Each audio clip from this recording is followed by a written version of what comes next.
Hello students, अगर आपको screen दिखाई दे रही है तो हम लोग आज जो टॉपिक्स पढ़ रहे थे एनिमल टिश्यू के उनको हम प्रोसीड करेंगे। आप यहाँ देख सकते हो कि इस चैप्टर में यहाँ पर एनिमल टिश्यूज़ की हम बात कर रहे हैं। एनिमल टिश्यूज़ बेसिकली 4 टाइप के होते हैं: epithelial tissue, connective tissue, muscular tissue और नर्वस टिश्यू।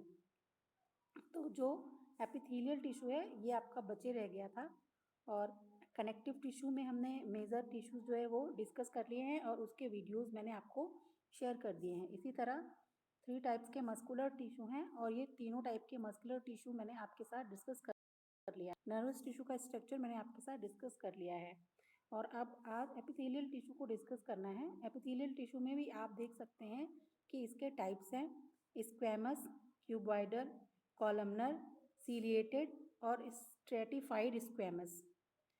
तो बेसिकली यहाँ आप जो देख रहे हो स्क्वैमस, क्यूबॉइडल और कॉलमनर एपिथेलियम, तो ये तीनों जो है आपके इस बेसिस पर डिवाइड किए गए हैं कि जो एपिथेलियल टिश्यू है वो किस टाइप की सेल्स से बना हुआ है। इसमें से जो स्क्वैमस एपिथेलियल टिश्यू है इसकी जो सेल्स होती हैं वो फ्लैटेंड सेल्स होती हैं, फ्लैट सेल्स होती हैं। जो क्यूबॉइडल एपिथेलियम है उसकी क्यूब लाइक सेल्स होती हैं, क्यूब लाइक सेल्स होती हैं उसकी। इसी तरह जो कॉलमनर एपिथेलियम है उसकी कॉलम लाइक सेल्स होती हैं, इस तरीके से कॉलमनर एपिथेलियम की। तो इस तरीके से आप देख सकते हैं कि जो एपिथेलियल टिश्यू है, एपिथेलियल टिश्यू में स्क्वैमस, क्यूबॉइडल और कॉलमनर ये जो तीनों हैं, स्क्वैमस भी अपने शेप के ऊपर इसका नाम है, क्यूबॉइडल का भी इसके शेप क्यूब शेप की सेल्स से बनता है इसलिए इसको क्यूबॉइडल कहते हैं, और जो कॉलमनर है वो कॉलम लाइक सेल्स होती हैं उनसे बनता है इसलिए इसको कॉलमनर एपिथेलियम कहा जाता है। तो लास्ट में हम देख रहे हैं दो और दिखते हैं, सीलिएटेड और स्ट्रैटिफाइड स्क्वैमस। तो अगर जो स्क्वैमस एपिथेलियम में है इसमें कई लेयर हों, स्ट्रैटिफाइड, स्ट्रैटिफाइड होने का मतलब है लेयर्स। अगर इस स्क्वैमस सेल्स जो हैं उनकी कई लेयर्स हैं तो वो स्ट्रैटिफाइड स्क्वैमस इसको कहते हैं।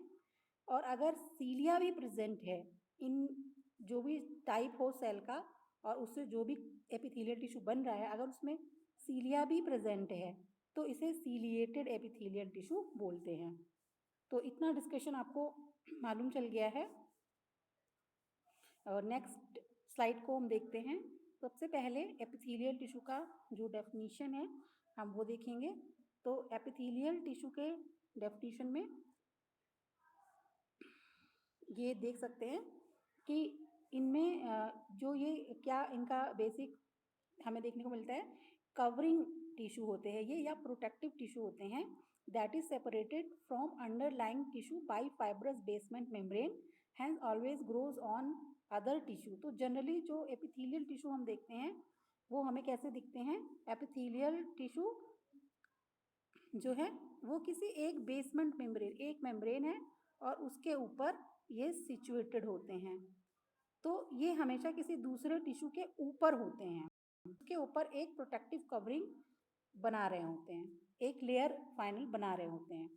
ये सिंपल भी हो सकते हैं यानी एक लेयर के बने हो सकते हैं, या स्ट्रैटिफाइड हो सकते हैं यानी कई लेयर, सेल्स की कई लेयर्स के भी बने हुए हो सकते हैं। इसके अलावा और हम लोग जो चीज़ें देखें तो वो ये है कि कैरेक्टर्स क्या हैं इसके। ये जो सेल्स होती हैं ये टाइटली पैक्ड होती हैं और एक कंटिन्यूअस शीट फॉर्म करती हैं। ये सेल्स इस तरीके से टाइटली पैक्ड होती हैं, इनके बीच में कोई गैप नहीं होता है और क्या करती हैं, एक कंटिन्यूअस शीट फॉर्म करती हैं। यानी ऐसे कंटिन्यूअस शीट जो बन गई इस तरीके से, ऐसी एक शीट लाइक स्ट्रक्चर ऐसी सेल्स के वजह से दिखाई देता है। और इनमें कोई भी इंटरसेलुलर स्पेसेस नहीं है। देखिए सेल्स के सेल एक सेल से दूसरी सेल के बीच में गैप नहीं है, तो इसीलिए कहते हैं कि इसमें इंटरसेलुलर स्पेसेस जो होते हैं नहीं होते हैं। ये कहाँ सिचुएटेड होती हैं, स्किन पर होती हैं, माउथ की लाइनिंग में होती हैं, ब्लड वेसल की लाइनिंग में होती हैं, एल्वुलाई की लाइनिंग में होती हैं और किडनी ट्यूब्यूल्स में पाई जाती हैं। ये किसी ऑर्गन को कवर करने का काम कर सकती हैं या बॉडी के अंदर जो कैविटीज़ हैं उनको भी कवर कर सकती हैं, और एक ऑर्गन को दूसरे ऑर्गन से इस तरह से इसके ऊपर एक कवरिंग बना दिया और इसके ऊपर भी एक कवरिंग बना दिया, तो ये ऑर्गन जो है इस ऑर्गन से क्या होता है, सेपरेट रह सकता है। तो अलग अलग ऑर्गन सिस्टम को, ऑर्गन्स को एक दूसरे से अलग रखती हैं।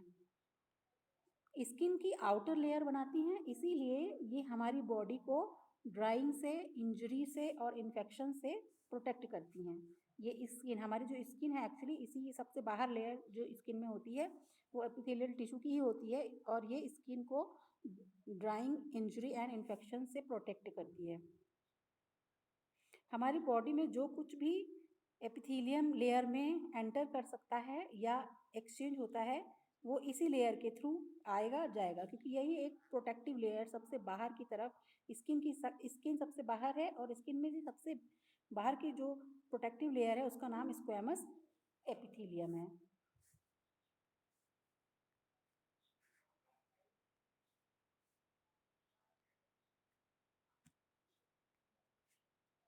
फिर अब क्लासिफिकेशन ऑफ एपिथेलियम टिश्यू का हम देखेंगे। तो एपिथेलियम टिश्यू में हम देख सकते हैं कि ये सिंगल लेयर सेल की भी बनी हो सकती है। देखिए ये फ्लैट सैक लाइक सेल्स हैं, यहाँ पर आप देख पा रहे हैं, और इनमें सेंटर में न्यूक्लियस प्रेजेंट है। तो सिंपल स्क्वैमस एपिथेलियम होगा या स्ट्रैटिफाइड। देखिए यहाँ पर कई लेयर दिखाई दे रही है, एक बेसमेंट मेम्ब्रेन है और उस पर सेल की कई लेयर्स दिखाई दे रही हैं, made of many cell layer. तो stratified epithelial, stratified squamous epithelium हो सकता है या सिंपल स्क्वैमस एपिथेलियम हो सकता है। तो ये जो क्लासिफिकेशन, एक बात तो इस बात पर किया गया कि एक ही लेयर से बन रही हैं या कई लेयर की बनी हैं। अगर कई लेयर की बनती हैं तो इसको स्ट्रैटिफाइड कह देंगे, और एक ही लेयर की है तो कह देंगे सिंपल। जो सेल का शेप है उसकी बेसिस पर भी एपिथेलियल टिश्यू को डिवाइड किया गया है, स्क्वैमस, क्यूबॉइडल और कॉलमनर। अगर कोई सेल फ्लैट है तो उसे हम क्या कहेंगे, स्क्वैमस कहेंगे। अगर कोई एपिथेलियल टिश्यू जो है वो क्यूब लाइक सेल की बनी हुई है, क्यूब जैसा स्ट्रक्चर है, तो उसे क्यूबाइडल एपिथेलियम कहेंगे। और अगर column cell pillar like cells की बनी हुई है तो उसे कॉलमनर एपिथेलियम कहते हैं। Simple cuboidal, simple squamous, simple columnar हो सकता है, और स्ट्रैटिफाइड स्क्वैमस जो आपके कोर्स में है ये इन्हीं 4 टाइप के हैं। इनका डायग्राम बनाने को आ सकता है, तो आप इन डायग्राम्स की अच्छे से प्रैक्टिस कर लें कि सिंपल क्यूबाइडल कैसा दिखता है और सिंपल कॉलमनर कैसा दिखता है और सिंपल स्क्वैमस कैसे दिखता है। आप देख रहे हैं सिंपल कॉलमनर में इलोंगेटेड सेल है और उनका न्यूक्लियस जो है वो बेस की तरफ, जो इसका बेसमेंट मेम्ब्रेन है उसकी तरफ शिफ्टेड रहता है, और क्यूबाइडल में आप देखोगे कि लगभग सेंटर में रहता है। तो ये कुछ इंपॉर्टेंट डिस्कशन है। तो अब हम यहाँ पर तीनों type, squamous epithelium, cuboidal epithelium, columnar epithelium और स्ट्राइएटेड स्क्वैमस एपिथेलियम को डिस्कस करेंगे। उनका स्ट्रक्चर, बॉडी में कहाँ पाए जाते हैं और उनका फंक्शन क्या है। तो जो स्क्वैमस एपिथेलियम है वो थिन होती है, फ्लैट इरेगुलर सेल्स की बनी हुई होती है। ये जैसे फ्लोर टाइल्स रहती हैं वैसे ही ये स्किन पर सबसे बाहर की तरफ रहती हैं, और क्योंकि फ्लोर टाइल की जैसी दिखती हैं इसलिए इनको पेवमेंट एपिथेलियम भी कहते हैं। ये ओइसोफेगस जो हमारा है माउथ के बाद, बक्कल कैविटी के बाद वहाँ पाई जाती हैं, उसकी लाइनिंग में, माउथ की लाइनिंग में भी पाई जाती हैं। लंग्स में एल्व्यूलाई की लाइनिंग में पाई जाती हैं और ब्लड वेसल को भी लाइन करती हैं।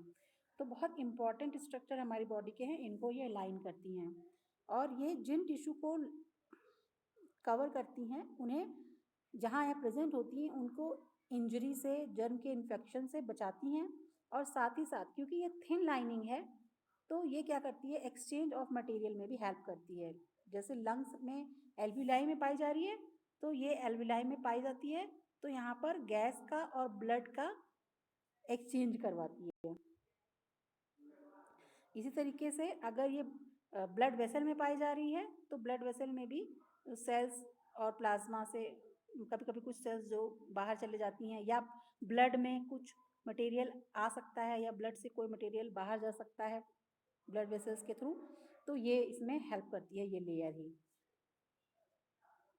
तो इसके आगे यहाँ तक हम लोगों ने ये डिस्कशन जो देखा वो स्क्वैमस एपिथेलियम से रिलेटेड था।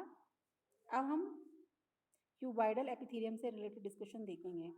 तो क्यूबॉइडल एपिथेलियम में हमने समझ लिया कि जो ये सेल्स हैं इसकी, ये क्यूब लाइक सेल्स होती हैं, क्यूबॉइडल होती हैं, और इनका राउंड न्यूक्लियस होता है सेंटर में, न्यूक्लियाई इन सेंटर। ये किडनी की ट्यूब्यूल्स में पाई जाती हैं या हमारी सलाइवरी ग्लैंड में भी पाई जाती हैं। किडनी की ट्यूब्यूल्स यानी किडनी में जो डीसीटी और पीसीटी पार्ट होता है स्पेशली, या लूप ऑफ हैनले होता है, इनमें सभी में क्या पाई जाती हैं, ये क्यूबॉइडल एपिथेलियम पाई जाती है। क्यूबॉइडल एपिथेलियम पाई जाती है डीसीटी, पीसीटी और लूप ऑफ हैनले में पाई जाती है।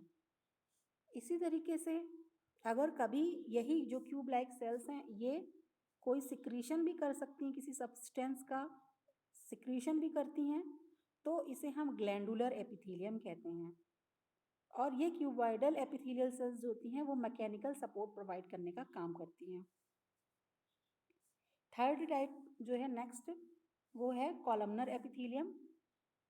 तो कॉलमनर एपिथेलियम कैसे होती हैं? कॉलमनर एपिथेलियम की जो सेल्स होती हैं वो टॉल सेल्स होती हैं, इलोंगेटेड पिलर लाइक सेल्स होती हैं। ये इनका न्यूक्लियस जो है साइड बाय साइड इस तरह से सिचुएटेड रहता है नियर द बेस।